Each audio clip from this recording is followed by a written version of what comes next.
پرچم سرخ مرا روی دوشنداز با زبان آتشی بر یزیدان تاز راندی و آزادگی بشود به ما در دل کاخ ستم کار دشمن ساز خواهرم زینب خواهرم زینب پرچم آزادگی بر دوش توست خواهرم زینب خواهرم زینب پرچم آزادگی بر دوش دوست خواهرم زینب خواهرم زینب چشم امید مرا لشکرم مستی دیده از همتر مادرم مستی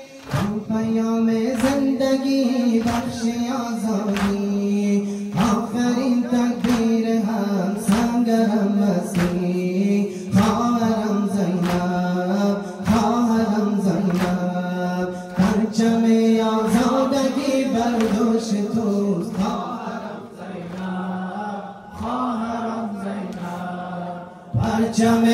آزادگی بر دوش دوست خواهرم زینب خواهرم زینب گرچه در سینه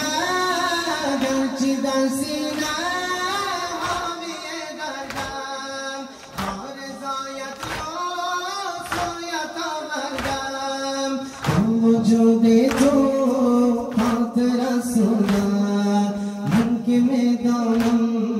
کشته میگردم خواهرم زینب خواهرم زینب پرچم آزادگی بر دوش توست خواهرم زینب خواهرم زینب پرچم آزادگی بر دوش دوست خواهرم زینب خواهرم زینب پرچم سرخ مرا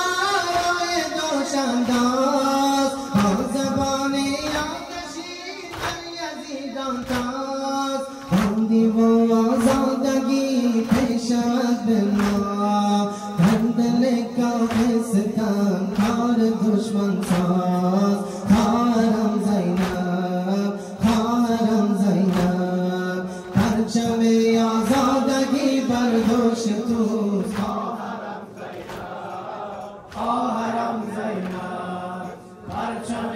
آزادگی بر دوش دوست خواهرم زینب خواهرم زینب چشم امید مرا